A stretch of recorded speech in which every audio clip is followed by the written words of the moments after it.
Hello, I'm just sitting down.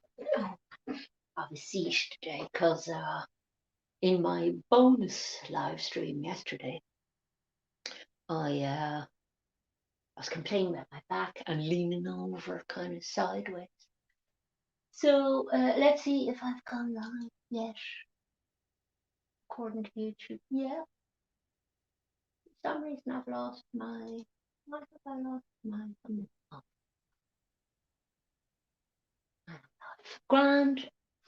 Uh, so yeah, I just did a bonus live stream yesterday. I'm glad I did it because a lot of people actually watched it. I don't know whether Friday would be a better day to do the live streams. However, I'll leave the live streams at Saturday for the moment and see how they go. And I can experiment and throw in the odd Friday live stream as well. It's hard to know unless you know your audience really well what times of day suit people. And of course, I want to suit myself as well. The time of day I can paint because I'm doing this in natural light. On yesterday's session, I went off. I was here for an hour and I only got in about another hour's painting. Then I start losing the light around four-ish. The light starts going down a bit and I'm losing the quality of the light a bit. So I only get very short sessions on this. Now, this would be about, I think this is about the sixth session on this piece, but uh, I think it's kind of approaching the three-quarters way mark. So I'm sort of thinking now that I might get this painting finished in around a week from now. So that would have meant it's been about the average amount of time it takes me for painting because I really started it 3 weeks ago. I've done two live streams on it and started preparing the canvas and everything a few weeks ago. And it started off with that drawing, which is 3 weeks ago. So from start to finish, this first painting project, oil painting project of 2023, is about,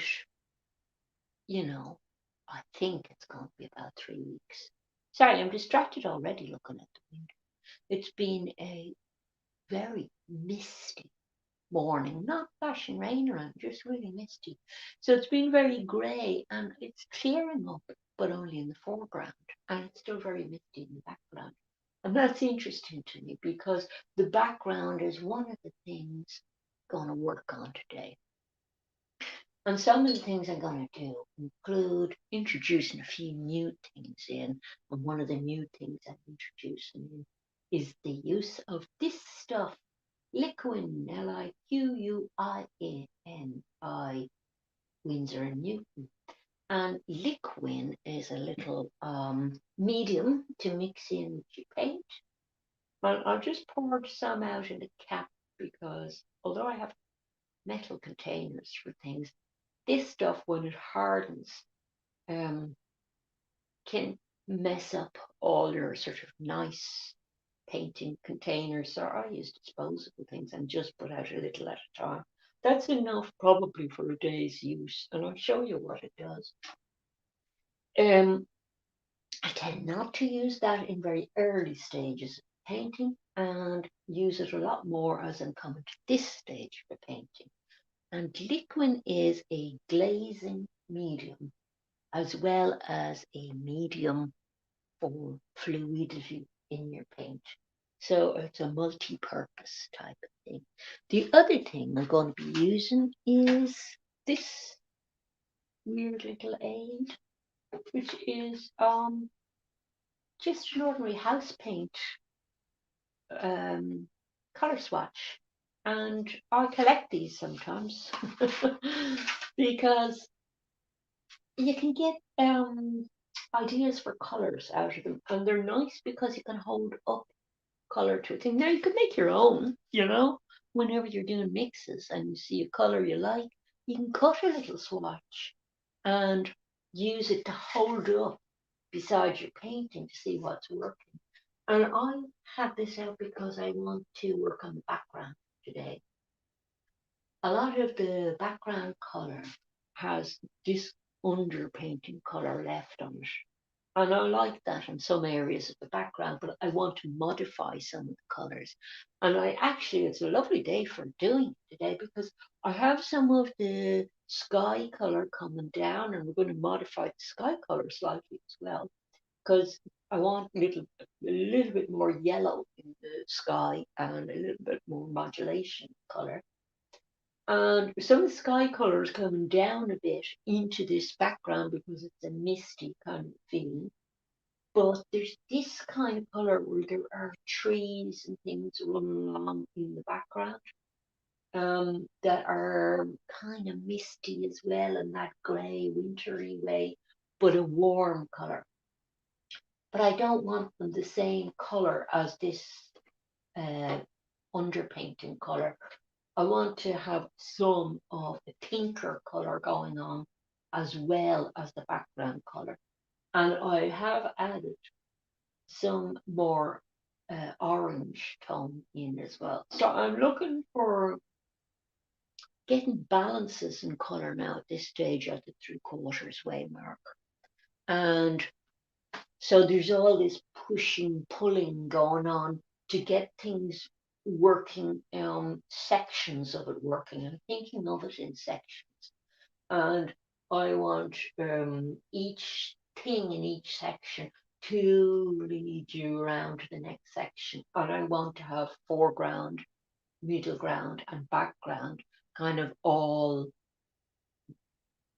um, being interesting to the eye and bringing the eye back and forward in a nice, balanced kind of a way, if you see what I mean. So, well, if you stop and think about it, it's a tall order. And you get panicky. If you don't think about it, you don't panic. So I won't think about it, I just do. And I did promise I wouldn't be as talkative today. So I'll try and live up to that. So I'm going to try and mix this colour here. And I'm going to get out a soft brush for this mix. I'm going to be working with this sort of pretendy sable brush. And squeaky noises is my gas lift chair, which is pretty comfy actually, but a little bit it squeaky sometimes. Had this really weird sound in the kitchen area, and I don't know what it was, and it worried me because. Sorry, I'm going to show you a new colour that I'm introducing today. Cobalt Violet. Haven't used that yet. That is going in to the pinky colour. It's one of the colours going in. The noise I heard in the kitchen, I don't know what it was, but I know what it sounded like. It sounded like a jar shattering. And I had a look at all my painting jars that I have out because they have turps and white spirits and combustible things in them. And I was sitting here in the kitchen and I had heat on in the kitchen from the cooker. And I thought, oh my God, has something combusted with the heat? And there was nothing I could see anywhere. I even looked in cupboards and things, thinking a glass is shattered and, all my dry my stuff on the draining board beside the sink and because I'm here in my impromptu kitchen studio.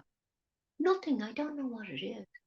And I'm now down to thinking that it might have been a passing, don't laugh now, but a passing jackdaw.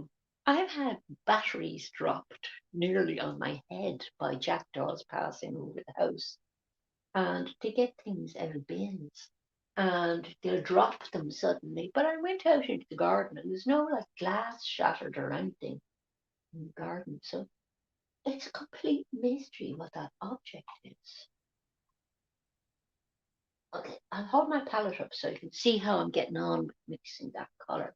And we'll prop up the colour because this plum colour is the colour, they're calling it a plum colour.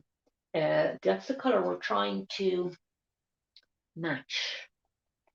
So we're not that far off the colour with just cobalt violet and Naples yellow, and I'm mixing out a little bit of white spirits just to make it a little bit more visible. But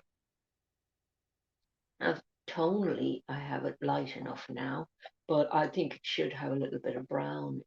So I'm getting some raw umber. I think that's raw umber, yeah, and brown it up a little bit. So I mean, this is just like a start. This is the problem when you have your palette going for days and days. It's great in oil paints. That's the advantage of oil paints over acrylic. Great in one way, but in another way you get dryish bits interfering. So there's my colour, and we'll see if that is enough of a difference for the background. I want the colours in this painting subtle, but I don't want them so subtle it looks completely the same all over, you know. So we'll start in an area that I kind of want to fix. This area, it has a lot going on in it, and I wanted to bring down slightly less.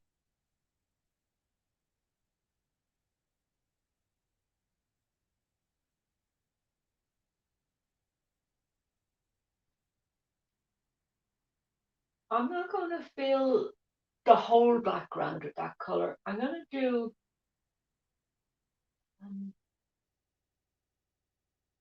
might actually get a less so brush out this mint. But gonna actually mix. You see, they have kind of wavy-ish lines here describing some of the background.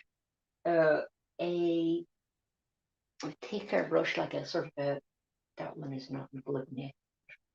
Hogfitch brush might be better than a soft brush for doing that kind of. But I kind of like the color. So, but you see the way I want to leave other colors in, so there'll be a few brushes. And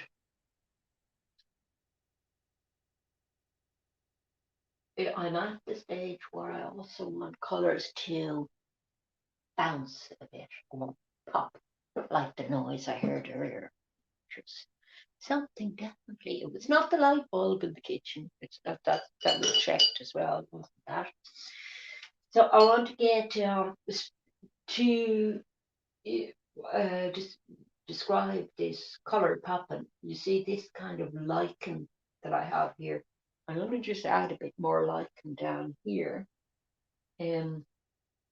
That's quite a popping color.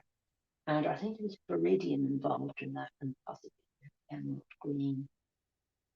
And I did say that I might glaze over that. The other day I was saying, yeah, there might be glaze involved as well to get the colour a bit more, popping a bit more. And that would be putting viridian is a see-through colour. It's transparent. So that would be mixing in viridian, a tiny bit of viridian with a little bit of liquid, and just putting it on with the soft brush would bring out the green, more green and that. You have to wait till the paint is dry. And that's part of the reason that I don't get liquid out until very late in the day. But actually I'm managing to get it here with just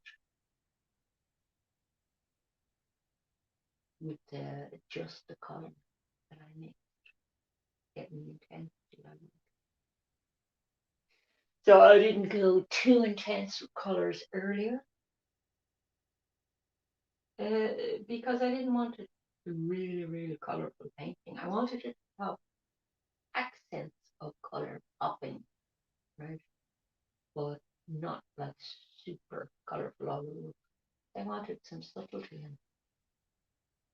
And you see, sometimes the colours will link up to other sections. So, for example, down here, it makes sense to have a little tiny bits of the same colour going on.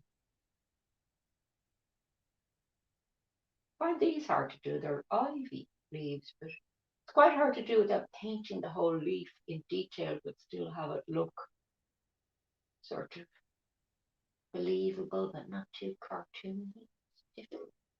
I keep having to go in and modify. But you see the way the color there is picking up the color down here. So you're linking different areas of painting through the color. I am so losing the light in here. I hope I'm not losing it completely for you. It tends to, I noticed on this live stream, it tends to look a lot lighter on the camera than it does for me with the naked eye, which is very odd. I hope you can hear the birds. Lovely. I have birds to go in on this one. I have, because this is kind of a bridal homage. This doesn't mess me up. Let me take this guy out and show you. You might have spotted him in my other uploaded video, which showed the whole painting. This is just a section of bridals, hunters in the snow. And I used to have a poster of this, a big, huge poster of this, and I absolutely loved this painting. It was crazy about it. Mostly the upper section, which I was obsessed with. I loved it. The trees are so beautiful with their outlined against the sky. And there are these lovely crows or ravens, or one of them is a magpie. I think there's one a magpie flying. Not. I don't think they're all magpies because magpies have long tails and some of them are short tailed. But they're so beautiful, the birds. And on my tree, those jackdaws, those naughty jackdaws I was talking, drop batteries on me sometimes when I'm trying to sunbathe. They perch up at the top. And at the moment, eating all of these little catkins that are on the tree, they seem to like eating them. So they're going to go in the picture, but they're going to go in. There's like this one guy there at the moment, just in roughly in for scale, but they're going to go in later. This guy landed the other day during a live stream, and I just painted him quickly. But there are also little sparrows the little sparrows going to be in here. So it's nice to have some little animal as well as vegetable things, you know. Few birds going on in the picture because you get a different kind. But I'm holding off because I have work to do on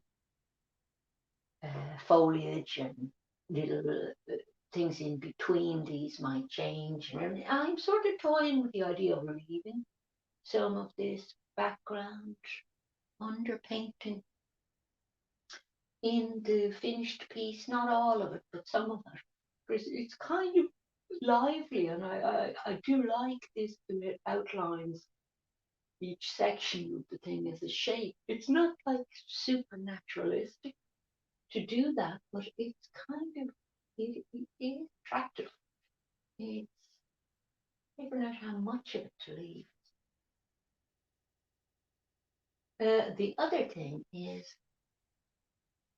as the afternoon goes on, and it won't happen today, the light starts coming from that side, and it leaves it very nice. I started doing a little bit every day, but nice highlights there. So I'm getting more highlights going. There's more highlighty stuff going to happen with these branches, you know, which are going to be coming across a little bit more in some spots. But the light is only going to be picked up in a couple of spots in the painting. So I'm trying to keep that kind of subtle feeling in painting, you know. I don't want to go too far in one direction and being able to get it back. It's very hard to get subtlety back in something if you go too colourful too fast. I find it.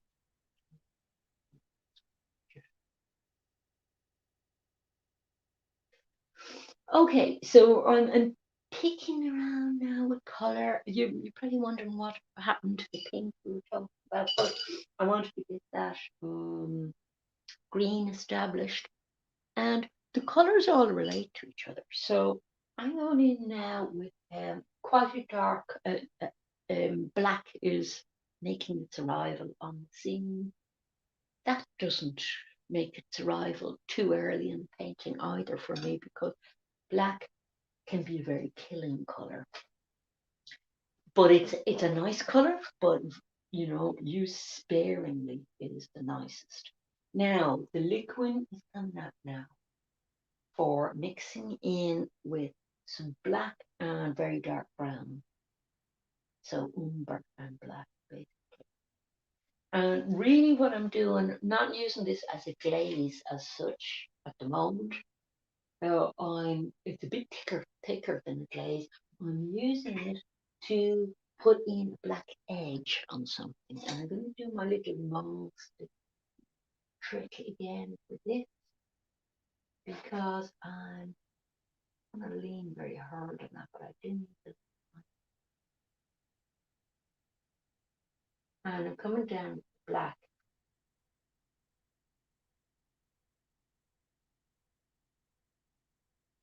And you can see how we're ready for those lovely dark colours now.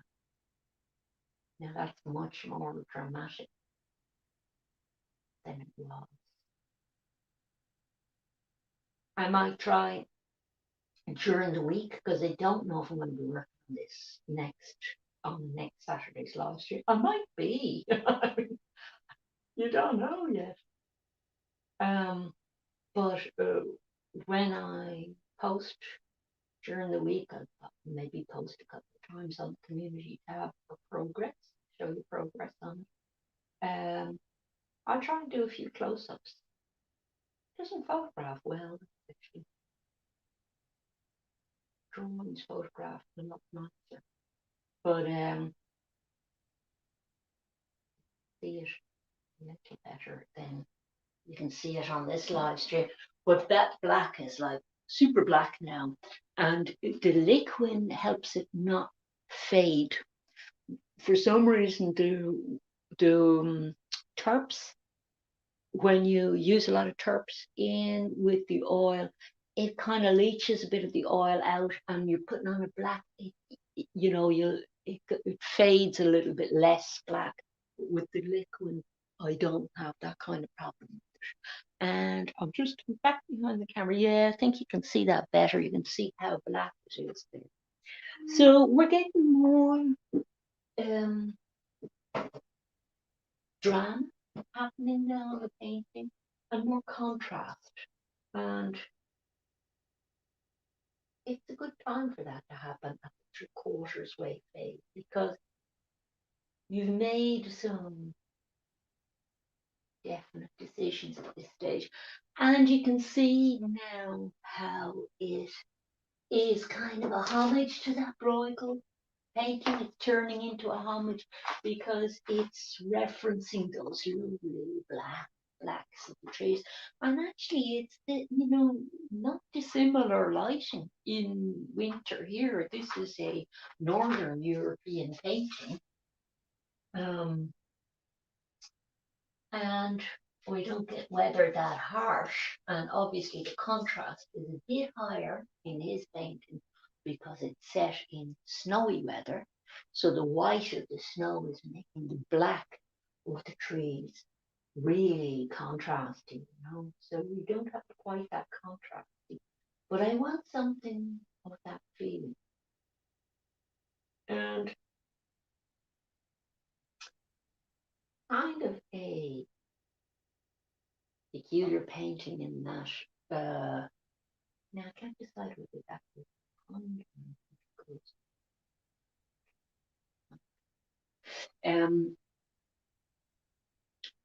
I'm looking for a few different feelings in this painting. It's odd. I was just thinking about it yesterday. There were a few different weather conditions during the painting of it. and I couldn't settle on which one I wanted, and then I decided I want to incorporate an some aspect of each of those types of weather, which is a bit optimistic, really, of me. But I think it's reasonable because I was also talking about food. That's not really working. That's outline. Um, also talking about how you're spending time with the actual thing because I can see the tree right outside my window. And the time you're spending with it, that very personal view of the thing, is coming into your rendition of it. So that should include different lighting conditions and different weather conditions. The only problem with that is that it can lead to confused painting that hasn't resolved into being a particular thing, So it mightn't be enough in a lighting of a particular time of day direction, to be really successful.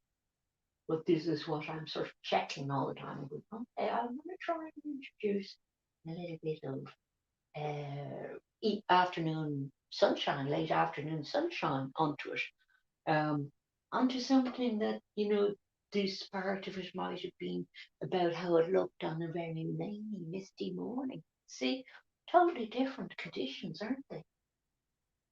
But in theory, you can make different things work in a painting that maybe you couldn't in photographs. I don't know. Or, might be a lot harder in photographs because it is a person. And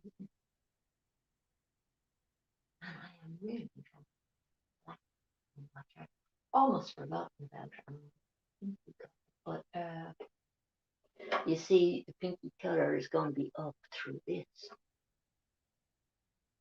So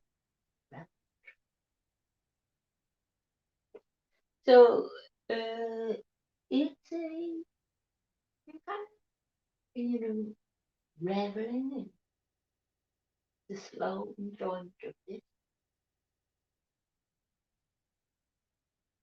because it's a peaceful kind of picture.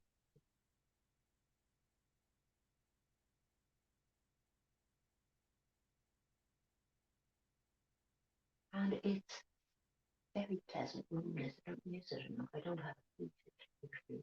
I don't spend much time. But I am going to spend more studio time here, I think, because maybe I'm do something up here before I forget. And that is to get some sky color going. Now, I'll show the color I'm thinking of sky. I don't have enough brushes out today. I have to clean.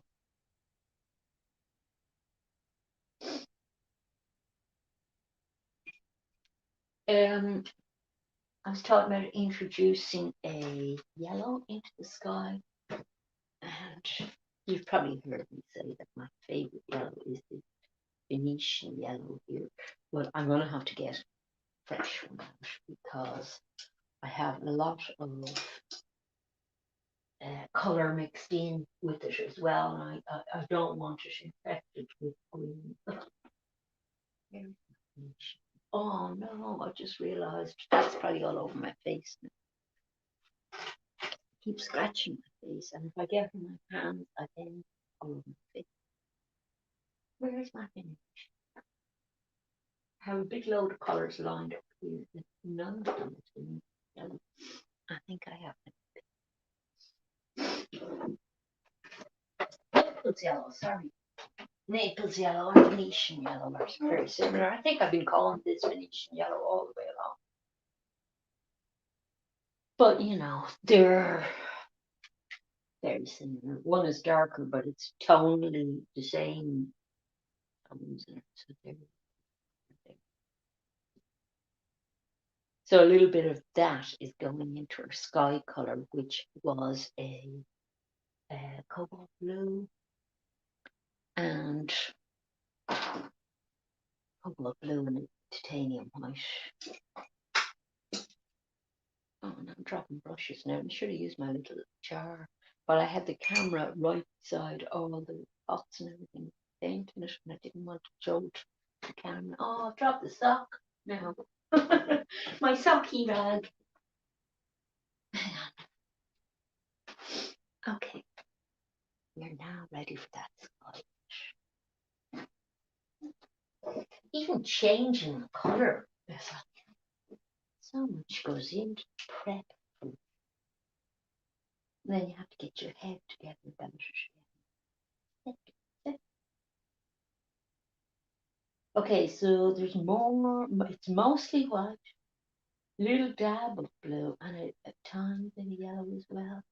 And in fact, I don't know, I think I'm going to put a little bit of that cobalt violet in the sky as well.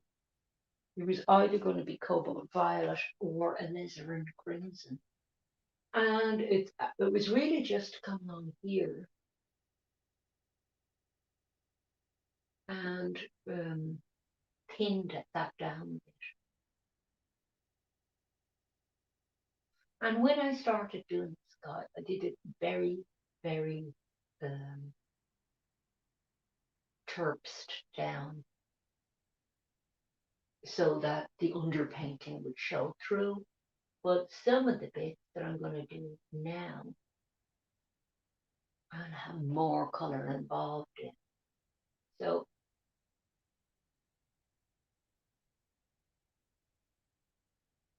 that's also going to be working into that line so that it's not just black. Because the tree has reddy bits in it as well. It's got those little catkins are reddish, and I like that about it. I mean, I would be free to change any colours. I wasn't crazy about. It's something I did like if it expressed the idea I have, etc. And I have to pause and really look at shapes in here.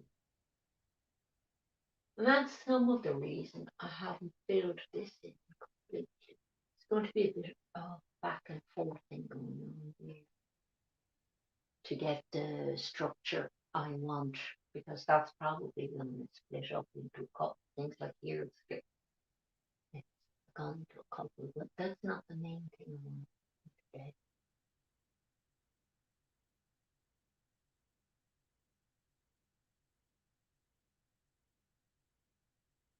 So I'm gradually introducing more colour in, kind of a bit cautiously. Because it's this push-pull idea. I'm going, okay, how much can I pump up the colour? I got quite brave yesterday and put in some very bright yellows, because I knew there were a couple of areas that I wanted to have a kind of a hole in this darkness to bring in an element that's a kind of ooh thing, because this is a very wall-like effect when you look at it. And if it was all dark all the way across, and a lot of it when I look outside is, if it was all dark all the way across, it cuts off the eye from being able to travel backwards in space. It's just going, your eye is just going to be going back and forth that way. So you need to have some entry point for your eye in that to break up that, in order for it to be more pleasant looking at it. It invites you in, or it's saying, look at what's behind this bush.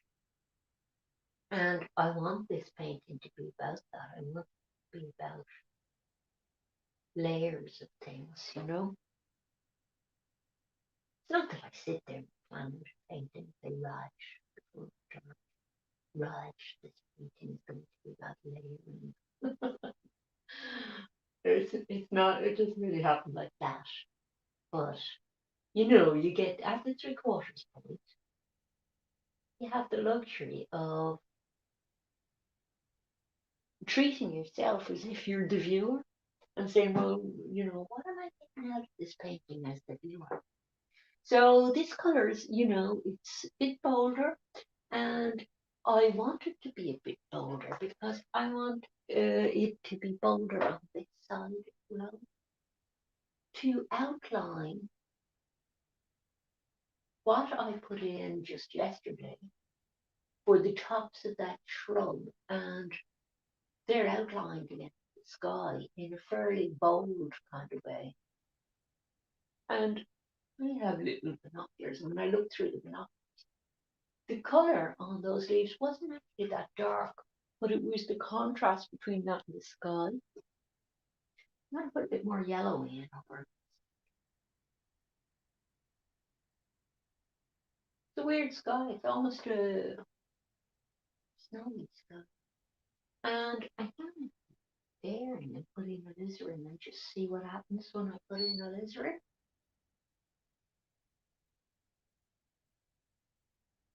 I don't know that that's working at all. I might put in orange. There is some There's some warmth happening in the sky that's not to do with that background colour as well.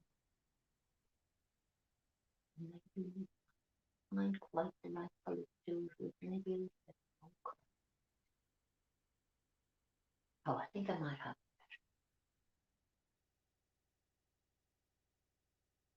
And I have been going down the side of the painting a little bit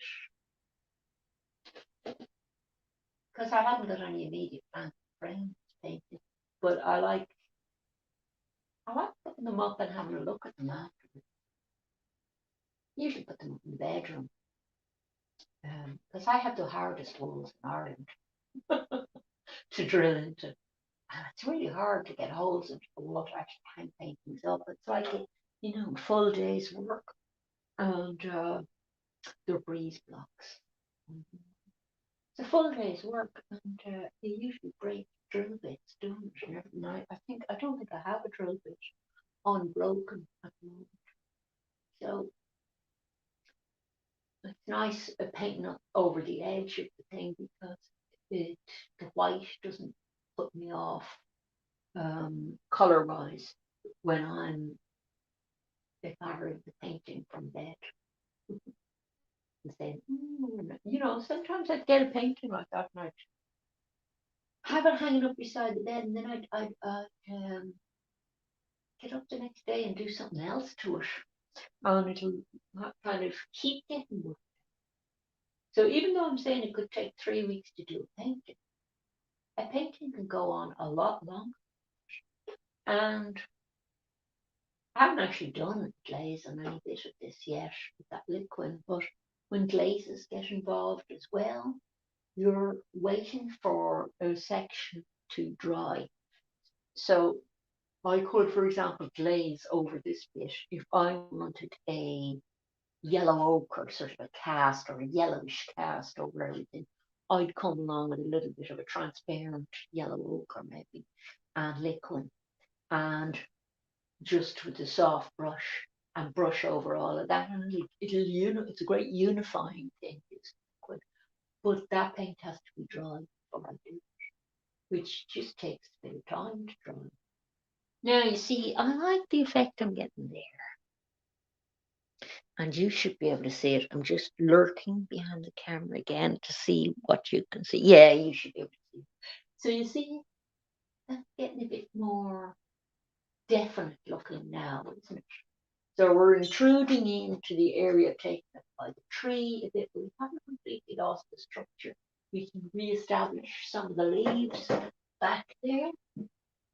But we're going to bring the sky down a little bit into this because there were grey areas within the background. So that horizon is going to be, it's a bit like the beginning of the painting. We didn't find the horizon line for a while, um, because we just painted the sky down within the tree. Then we painted back up to get the horizon line in. We established it again. Now we're slightly losing it again, but the way I envisage it ending up is that your eye finishes the horizon line here, and that we just have this fuzzy, misty bit here. Easy to say these things. Will it go that way? I don't know. So I'm getting if I can remember where on the there it is. I'm getting my Davies grey out. Davies grey and Payne's grey are lovely colours.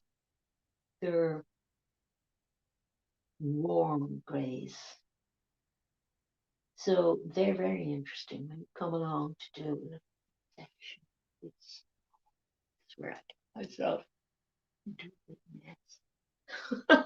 And if my head cuts across the camera at all, I see a face full of yellow oil paint. I didn't check yet. I didn't bother checking.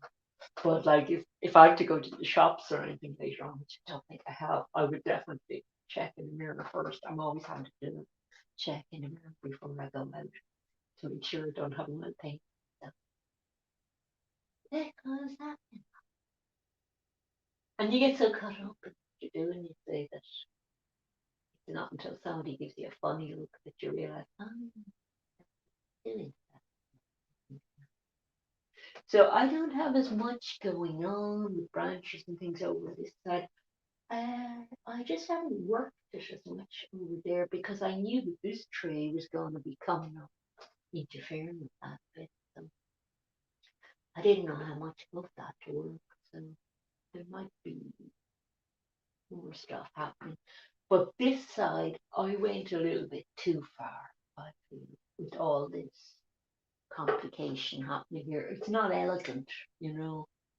It doesn't work all that well.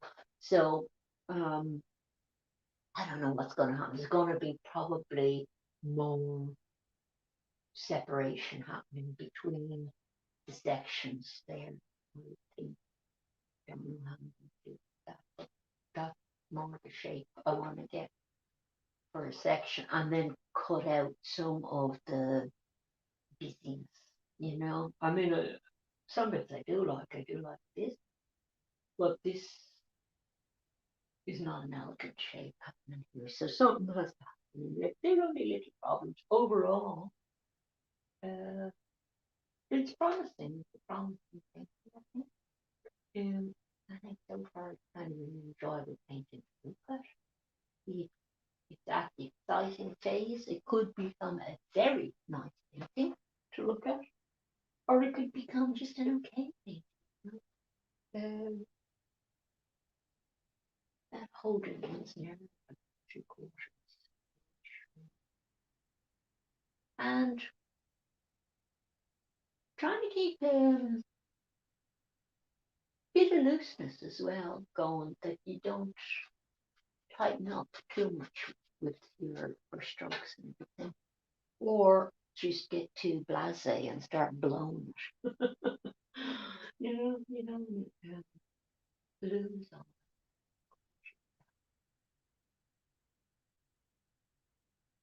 I'd say I've actually used up a lot of my time. Yeah, I'm only 15 minutes left of this live stream, but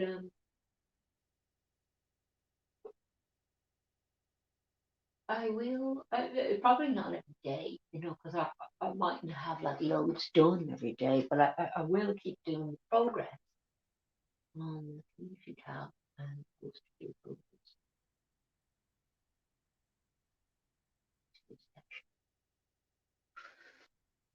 Okay, so you see the way I'm sort of toying around with the in-betweeny shapes of things as well here.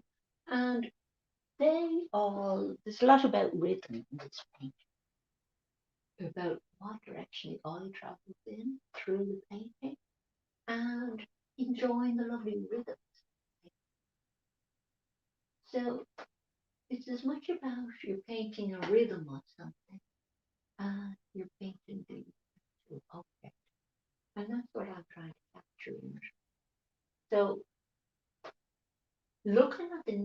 creative spaces, that's the spaces in between things, is helping me to do that. So I will keep doing this push and pull sort of thing if I come back with the small brush. And I'm going to get the liquid involved again. And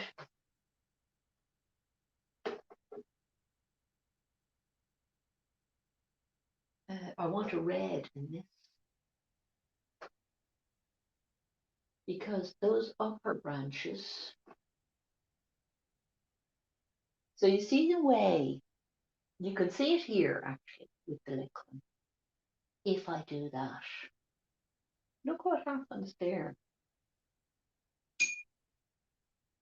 See the way we've got a thin sheet of colour over other colours. So you can imagine if I came along over the green and put this colour, warm colour, over the green, that you get quite a subtle colour that you wouldn't get if you just straight up mixed it. You know, if you mix that brown in with green, and you can do things like wipe it back to the tone that you want. Very nice, you know. But obviously, I can't do too much of that on wet paint at the moment. But it just shows you that there's a couple of different ways to use this liquid. And at the moment, I'm just using it as a thinning agent. Help me draw really thin branches. And those branches are so tricky because when I looked at them initially, they looked like they'd just gone up like that. But there's a weird thing about them because the fruits on the little cat come down. And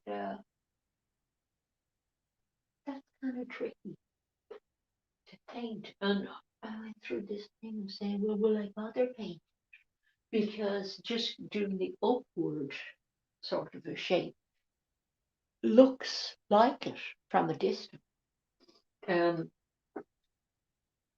I'm still in that in-between phase where I'm now painting, but I'm not sure if it's going to work because they're interfering with the rhythm that I'm seeing in the painting. I can't get the rhythm looking very spontaneous with them in. But at the same time, I would leave them out and just go the way I was going. But I'm terribly tempted to put them in because I get to use two colours in them. Because with the light hitting them on the side, I can use the warm colours as well as they have a little bulbous shape. So I sort of want to indicate some of them, but not have to take over. So you'll find when you think, no,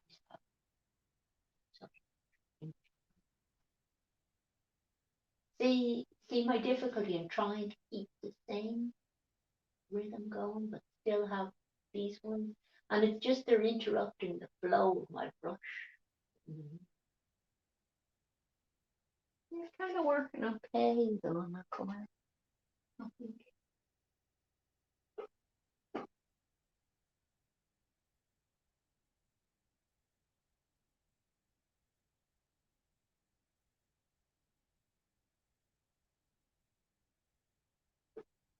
And all the time, hopefully you can't see too much of my mush interfering with things, but all the time I'm painting, I'm looking at the thing, because I don't want to make assumptions about the rhythms that I'm looking at in the stream and start doing this. Because I could get a bit that worked, like say I decided that bit worked, I'm happy with that bit. I could start doing every single section the same as that bit, and then it looks like just a patterned thing rather than a thing made up of individual bits as well. I don't want to lose the fact that every single bit of it is weird and wonderful.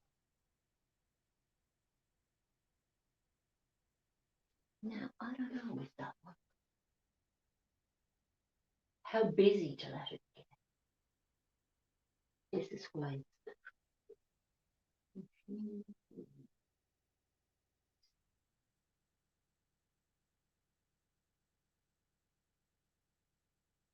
So, like that technique there, I don't want to use that technique all over, you know, because some branches have that um, structure in them and some don't. Some have a structure where they just thing comes out, and then you've got other branches taken off in odd directions as well. And it's not really the uniformity that's beautiful about something, although there is an overall. It's different things happening in different bits. That's so fascinating. And I think personally, this is a very personal thing. What I like in painting is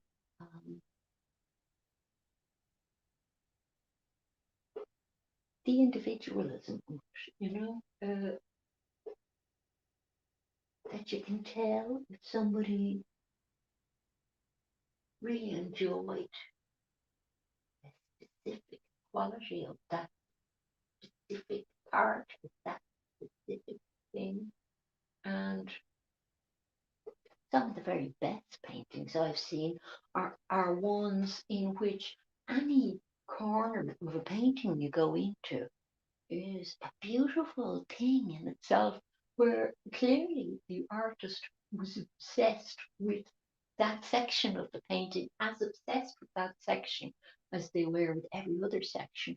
And it doesn't mean that every section is as worked. I have some part of this now, a little bit too busy, right? Um, some sections that are just kind of things are just kind of big brush strokes or just suggested are beautiful because the artist has summed up the feeling of that section is a flowy feeling, you see, as opposed to a busy, very structured feeling. So they've caught the essence of the thing perfectly, without it looking over laboured the way they're describing it. And my challenge here is to not over labour bits that have to be described fairly accurately, to be believable, but to not generalise. I don't want to generalise.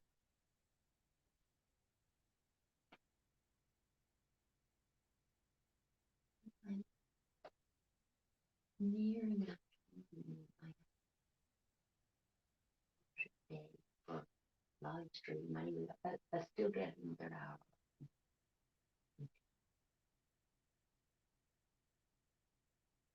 I think anything longer than live stream, it's probably a bit, you get repetitive. Like you couldn't get on and out of the live stream, you would get it out of an hour and a bit. So yeah, I didn't really do what I was going to do. I thought I was going to do a lot down here. I was working on that before it came on. It ended up on the main tree. So interesting. But it's really fun coming along and doing the very black now, because we're getting some drama, you see, in the painting, where it was all, I won't say it was all midtones, but there weren't high contrasts in it before. And we're getting the contrasts going now. And those contrasts, we have some contrasts going on in the foreground and some fuzzier bits. And I mean, that'll contribute to the feeling of depth of the whole thing. And then we're working on the color, on getting the color, some of the colors more subtle now, and then knowing where to drop in some dramatic colour. You know, I don't want to have dramatic colour all over, but there'd be some areas with dramatic colour. So, and yeah, really enjoying it. Actually. 5 more minutes ago, we have to call it a day. So, let's see, is there anything I can play? Show you.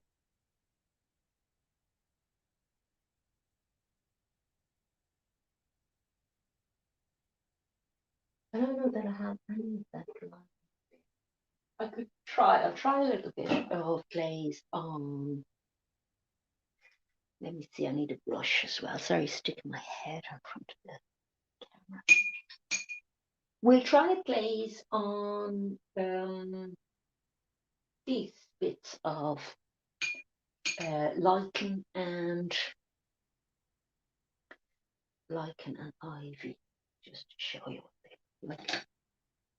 So there's our glazing medium, our liquid. And we're going to take a transparent colour because it works best with transparent. And the transparent colour is going to be radiant green. And I'm still getting paint on because it spreads, so the paint spreads. Okay, so all you do is come along, you make sure that your paint is dry, and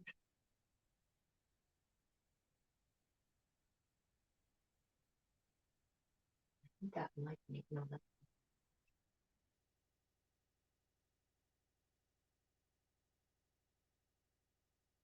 Now I'm extending into. And I put it, this bit here is dry, and thing here, although it's totally not as dark as I want it. The under. So you can see how I've got a nice, hopefully you can see how I've got a nice, lovely deep green. And the colour is getting more dramatic. Yeah, you should be able to see that. Okay. So that's your glaze, you see? So your glaze can make colours just so much more subtle, or modify the colour, but they can make the colour pop, because if you know what colour you're putting on top, if you want to intensify a colour. And the wonderful thing about a liquid or any glazing medium is that when you're putting this thin wash of colour on top of what you've already worked on, you're not losing the brush strokes or the colours underneath completely. That's what's really nice. It's not burying the existing colour. And like even on, doesn't matter what colour it is, don't really want it on this, but just to show you, if I'd wanted that warm colour to come cooler, I could put the glaze on top of it. And let's say I don't want it, because I didn't, I was just showing that I'm getting a little bit of turps. I'm wiping back. So it'll wipe back. So when you put a glaze on, you can put as much or as little on section as is required. And you can do weird things, because like the bit that we had here that was that pinky area. Sorry, this is unrelated to what I'm talking about. This is just another way to make color pop. We put an opposite color in with it. And I'm not just making this up out of my head. There were greens in this area, say in the red, and that's what was interesting about it. But I could come along with a pink area or a warm area like that, glaze over the whole thing in a cool color like a transparent blue, and you end up with some new interesting color. Like you can try it out on a corner of the paint or something. Like what would happen if I glazed a red over this area here? Well, let's find out. Uh,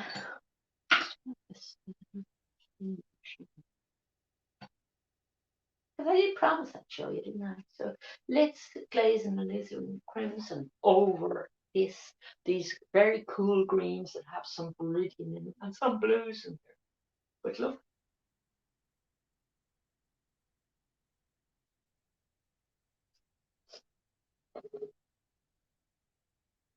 and I'm gonna wipe that.